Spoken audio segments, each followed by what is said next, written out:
What's up, Raider Nation? How you guys doing? YouTube, what's up?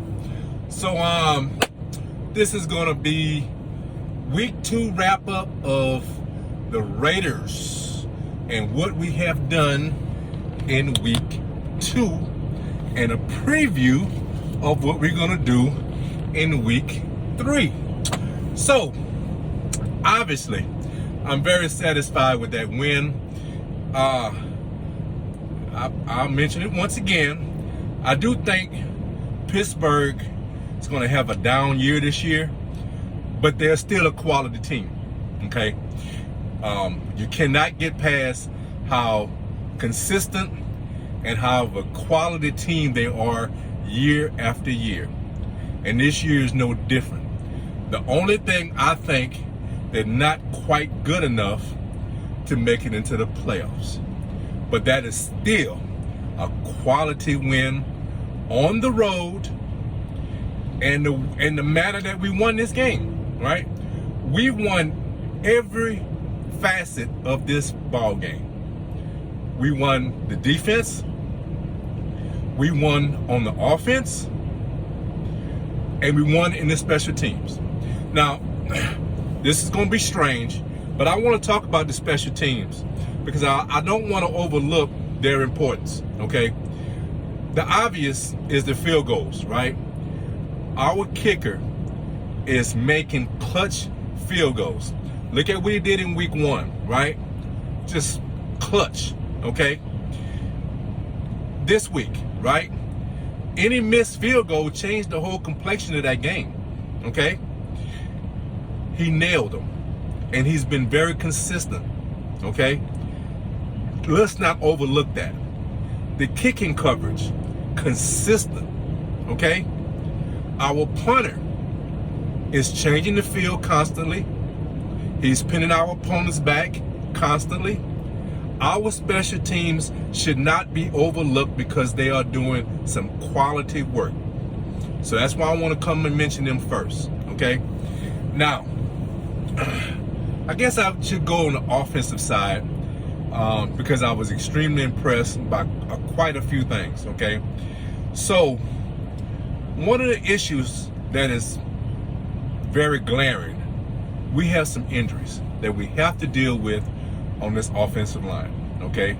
Leatherwood couldn't finish the game. All the injuries we had pre-game, right? There's some issues. Fortunately, we have one of the best offensive line coaches in cable in the league, and he's preparing these guys, and it's showing. It's showing. Now, let's not understate how Carr is reading the defense, understanding how to adjust his protecting himself by getting rid of the ball. So it's a collective effort there. He's helping them, and they're holding their own, right? But what is also glaring is that we can't get our running game going, okay? That's a little concerning to me. We are managing to get through these games because Carr is being so effective, okay? But we have to find a way to get this running game going.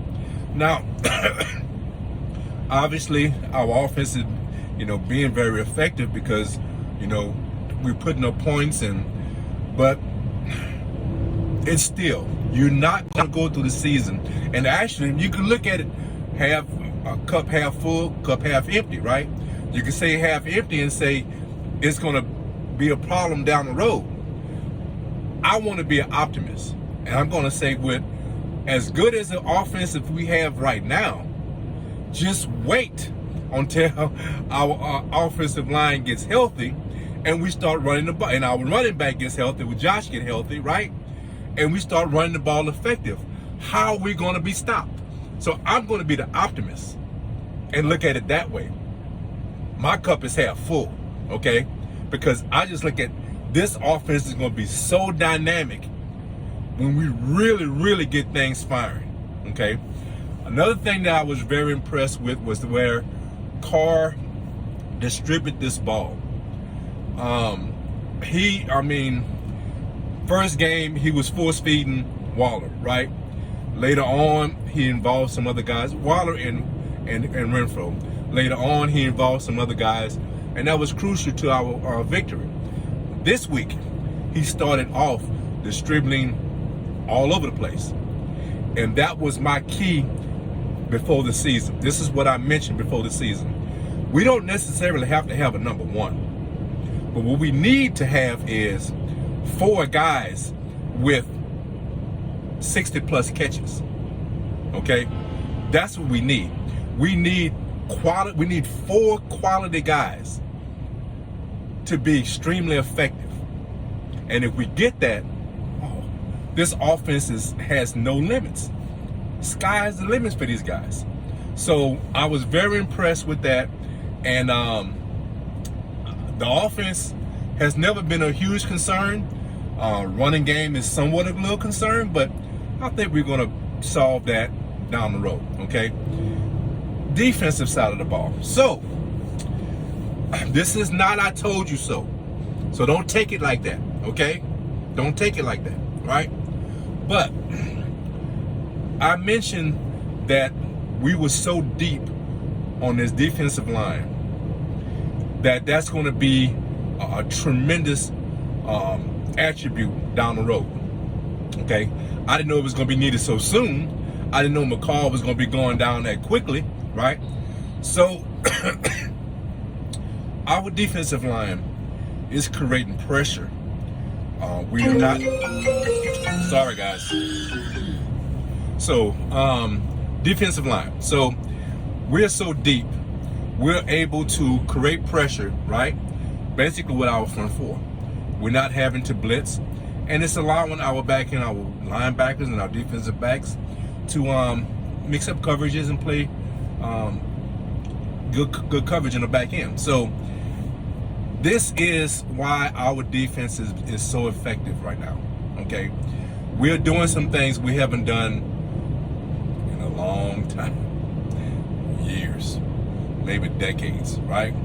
This is something that's different. We need to maintain it, right?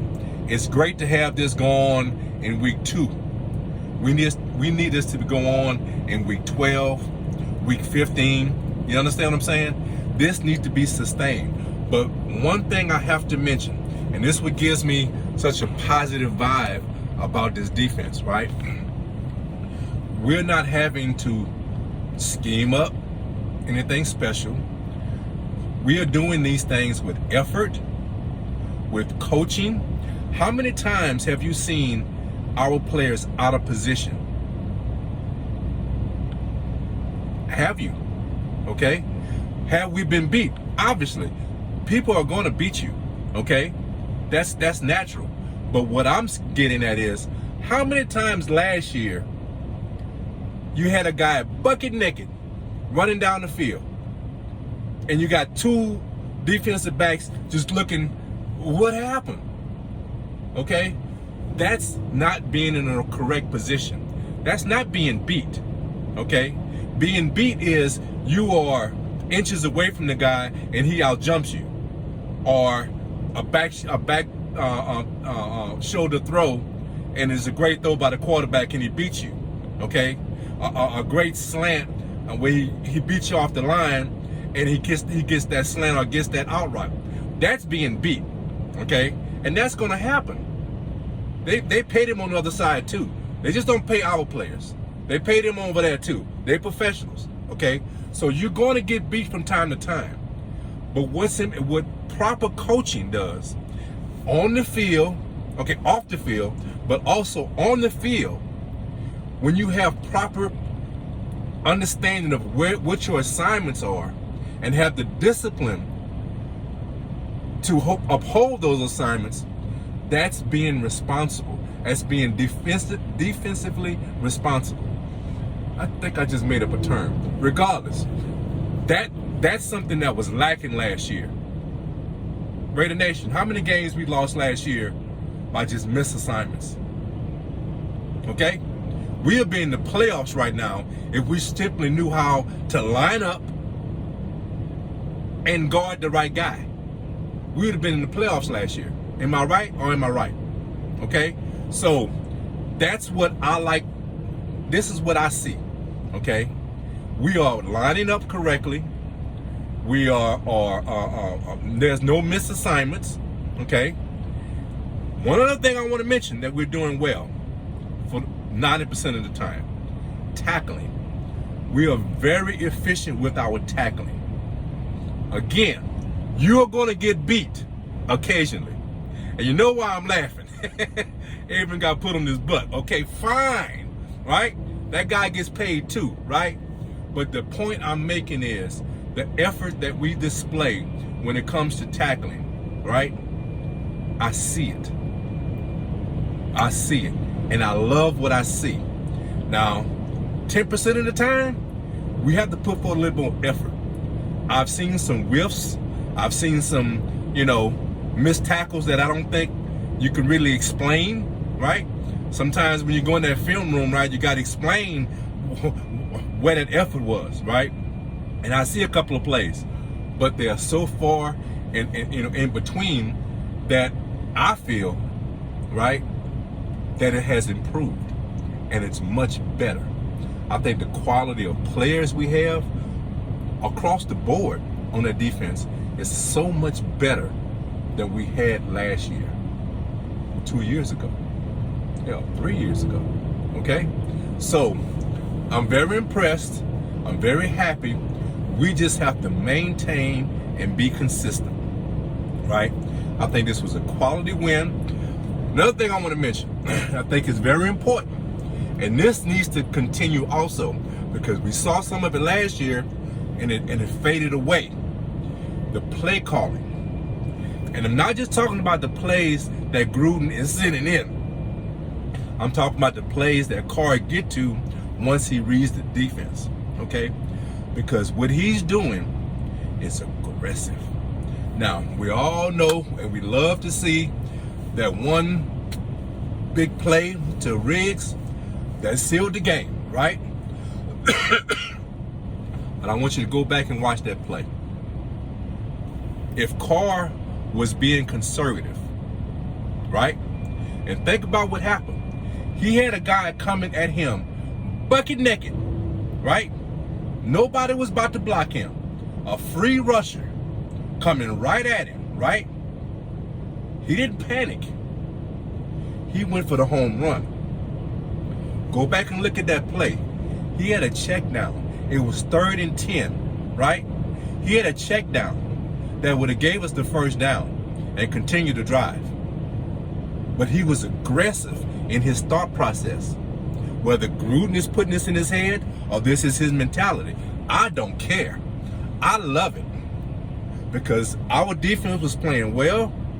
I really wasn't concerned. I wanted him to go down the field. I want that option, right? Now, not because it was successful. If he would have done it and wasn't successful, sure. A lot of people would have said, hey man, you had the check down there and you didn't go for it. But in my mind, what I would have been thinking, our defense is playing well and you went for the jugular. And that's Raider football. For all y'all who don't know what Raider football is, right? That's Raider football. You stand on their neck until they tap out, right? That's Raider football. That's the Raider football that I love. I became a Raider fan back in the 70s. Go look at some of them films in them 70s and tell you if there was any mercy. There was no mercy. We're going for your neck. And that's what this team is doing. So I love it. Look at the first game. We could have easily called a timeout or the whole thought process, hey, we're in field goal range, let's kick the field goal. What did we do? What did we do? Now I don't know what Carl Gruden called in on that play. He probably called something to get the field goal a little bit closer, right? The thought process of Carr was, I see a zero blitz, I trust my guy, I'm going for the neck. And that's what he did. We got 2 wins with that thought process. It needs to continue. That's all I wanted to point out. That process needs to continue. So look, I had a question. I told you guys that I saw us with 11 wins, okay? So the question was, well, you didn't break down the schedule. How did you come up with that? So I have a way of thinking. I break the season down. It's a little odd now because we have 17 games, right? But I break the season down just like the game is. I break it down into quarters. Break it down into 4 games, 4 games, 4 games, 4 games. Now, a bonus game, okay? That's my thought process, right? So, real quickly, I'm going to go through the schedule and explain how I came up with 11 wins, okay? So,